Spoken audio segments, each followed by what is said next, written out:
खुलुमबाय स्टुडिअ दं आं राजिब बसुमतारी सांग्रां जा फैगौ 12 नभेम्बर खालाराव सिदलि बियाबनि गोबां रायजो राजा नखराव सिखाव हाबनो हागौ नाथाय बे सांग्रांथिखौ जोंनिफ्राय होआखै बे सांग्रांथिखौ होदों बिपिएफ दोलोनि बिक्रम दैमारि बिथाङा दाबि दैखांदों फैगौ 12 खालारनि मोनाबिलि एबा हराव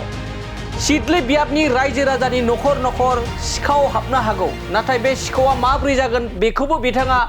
आबुङै बुंथिनानै होदों लोगोसे बेनि सिगां जों नोंथांमोननो फोरमायनो सानदों आथिखालनि जा रायजोआव उफ्रा बिसायख'थि जानो थांगासिनो दं गेजेराव आरो सानथामल'सो दंसै बे सानथामनि सिगां राजखान्थि दोलोआ गावनि दोलोखौ गोख्रों खालामनो थाखाय दान्थे बिदान्थि खालामनाया सोलिनाया जोबनानै थाङाखै बेबायदिनो जोंनि बिटिआरनि सिङाव थानाय सिदलि बियाबाबो उफ्रा बिसायख'थि जानो थांगासिनो दं बे उफ्रा बिसायख'थिनि थाखाय बिक्रम दैमारिया बिपिएफ दोलोनि बिजाथिखौ जेरैखि जाया देरहाहोनो थाखाय सान हर खामानि मावबाय थानायखौ बे समाव नुनो मोननाय जादों आरो बे राजखान्थिनि खामानि मावनायावनो दुलाराय बर' फरायसा आफादनि मोनसे समनि आफादगिरि प्रमद बर' लोगोसे आथिखालनि बिटिआरनि गाहाय मावफुं सोद्रोमा प्रमद बर' बिथांनि सायाव सोंथि खालामदोंदि रायजो राजाखौ जुदि दुलाराय बर' फरायसा आफादनि समाव मेगननि मोदै बोहैनानै रायजो दाबिनो हायोब्ला राजखान्थियाव मानो हाया राजखान्थियाव मानो गाबफानो हाया राजखान्थियाव सेंग्राफोरखौ एबा लाइमोनफोरखौ लानानै मानो संग्राम खालामनो हाया जानो होननानै सोंथि खालामदों जुदि मोनसे समाव एबा रायजो राजाखौ लानानै मेगननि मोदै बोहैनानै जुदि बदलनि थाखाय आन्दोलन खालामनो हादोंबा राजखान्थिनि दैदेनगिरिफ्रा मानो हाया जानानै सोंथि खालामदों बिक्रम दैमारि बिथाङा आरो बेनि गेजेरावनो माखासे बिपिएफनि दैदेनगिरिफोरा हाथाय बाजाराव थांनानै माखासे ग्राउन्ड जिर' रिपर्ट लानायनि सायाव बाथ्रा बुंनायखौ लानानै बिक्रम दैमारि बिथाङा फिनजाथाय होदों आरो बिथाङा फोरमायदों जोंनि जाबायदि एबा बिपिएफ दोलोनि जाबायदि थासारि एबा थासारिखौ जों गोख्रों खालामनो थाखाय आरो रायजो राजानियाव फोरमायनो थाखाय एबा जों थाखा फैसादो बायनो नाजायाखै रायजो राजाफोरखौ बाथ्रानि गेजेरजों जों रायजो राजाखौ फोरमायनो सानदों होननानै बाथ्रा बुंदों बिक्रम दैमारि बिथाङा फिन आरोबाव बिथाङा गोख्रों फोरमायबावदोंदि फैगौ 12 नभेम्बर खालाराव सिदलि बियाबनि रायजो राजानि नखर मोनाबिलियाव सिखाव हाबनो हागौ होनना बुंदों बेखायनो सांग्रां जा होनना बुंदों फैगौ 12 नभेम्बराव नखर सिखाव हाबगोन बेनि थाखाय सांग्रां जा होननानै बाथ्रा बुंदों बिक्रम दैमारि बिथाङा दानिया फैदो बिक्रम दैमारि बिथांमोना एबा रायजो राजाफोरनि सिगाङाव थांनानै मैगं थाइगं मुलि बेपारि जानाय बुंनायनि सायाव माबायदि बाथ्रा बुंदों बे समाव नोंथांमोना मिथिखागौदि इउपिपिएलनि माखासे दैदेनगिरिफोरा गोख्रोङै बाथ्रा बुंदों दे बिपिएफ दोलोखौ हाग्रामा महिलारि बिथाङा उन्दै लाइमोनफोरनो हगारना होबाय होनना बुंदों लोगोसे कास्टम बसुमतारी बिक्रम दैमारि प्रहलाद ब्रह्म बिथांमोना हाथाय बाजाराव थांनानै एन्जरनि मुलि बायदि मुलि फाननानै एबा फाननाय जाहैबाय होननानै बाथ्रा बुंदों बे समाव बुंनायखौ लानानै बे समाव बिक्रम दैमारिनि गोख्रों फिनजाथाय एबा फिननाय होनायखौ जों बिथांनिफ्राय जों आबुङै मिथिना लानि मानगोनां प्रमद बर' सार बिथांनि मन्तब्यआव आं बेखौनो बुंगोन जुदि बिपिएफआ हाग्रामा महिलारिया उन्दै गथ'फोरनोसो बिपिएफखौ हगारनानै होबाय इमोसनेल ब्लेकमेलिं खालामो बिदि बुंनायनि सायाव आं दिनै बेखौनो बुंगोन मानगोनां प्रमद बर' सार बिथाङा फरायसा आफादनि आफादगिरि थानाय समावनो जुदि बड'लेण्ड सेपारेट स्टेटनि मुङाव आन्दलन खालामनानै बर' रायजो राजाखौ इमोसनेल ब्लेकमेलिं खालामनो हायोबा गाफ्लानो हायोबा दिनै राजनितिकनि मानसिया मानो हाया नङा राजनितिकनि मानसिया मानो हाया नों फरायसा आफादनि दैदेनगिरि जानानै नोंथाङा दिनै ब्लेकमेलिं खालामबाय हाजार रायजोखौ नोङो ब्लेकमेलिं खालामनानै गाफ्लाबाय दिनै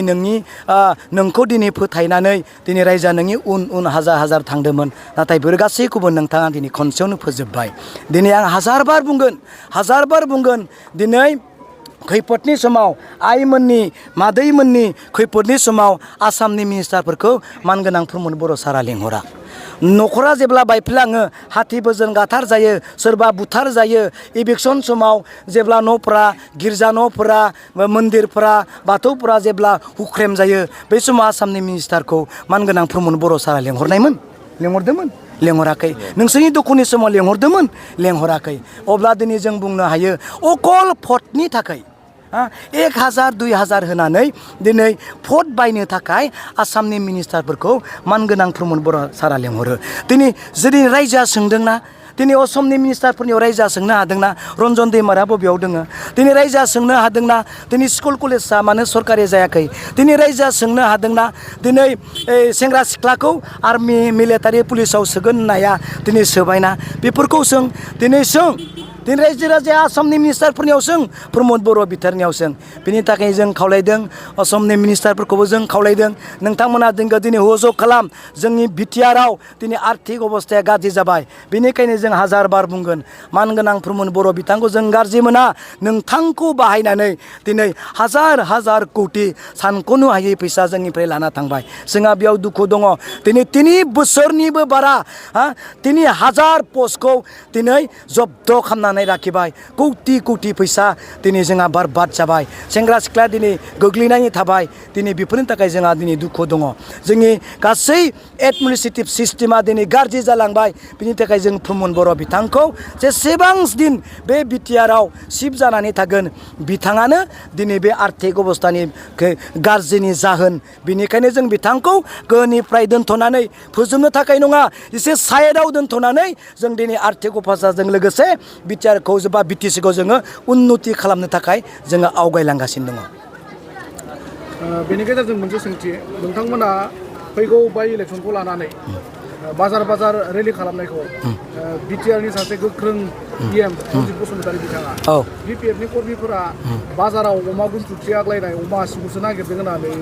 माने बाथ्रा बुंबाय थादों बे बेलायाव मा फोरमायगोन बे खोथाया एसेबां सिरियास खोथा नङा आङो सिरियास खोथाबासो आङो रिप्लाय होयो अमा खुन्थुन्थि ना हाथि हाथाय गोमा लायनो थांदों ना मा जों बेखौ मिथिया दिनै जोंनि बुंनाया बेनो जों सिखाव नाङा मादैनि गोसोखौ जों फैसादों बाया मिथिबायना आयंनि गोसोखौ जों 2000 फैसादों बाया जों सिखाव नङा दिनै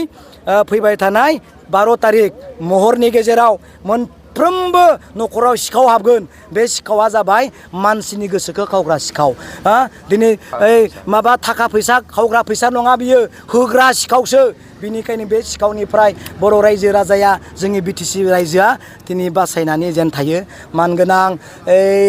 जोंहा मा रनजित बसुमतारी सारखौ आं सनमान होयो बिथाङा बहुद गोजौ हाजोनिफ्राय फैबाय नाथाय रायजोखौ दिनै बिथाङा थगायबाय बेखौ अननाय होदोंमोन बेखौ दिनै साबायखर बावदोंमोन दिनै रायजोखौ बिथाङा अननो रोङाखैसै हाथिफोरजों मानसि थैनायनि हिसाबै आंनियाव दङ अननानै आं दिनै बुङाखै बेसेबां मानसि गाथार जाखो बिनि रिपर्टआ आंनियाव दङ मोनफ्रोमबो डिस्ट्रिक्टनि डाटा आंनियाव दङ अननानैनो आं दिनै सासे संग्रामि नेता होननानै आं दिनै होआखै खैजोन मानसि हिसाब थैखो बे हिसाबो आं हायो नाथाय अननानै मान सन्मान बिनि सेबां सेक्रिफाइस आं खालामनो हायाखै जानो हागौ बिनिखायनो आं बुङाखै मिथिबाय थेंक इउ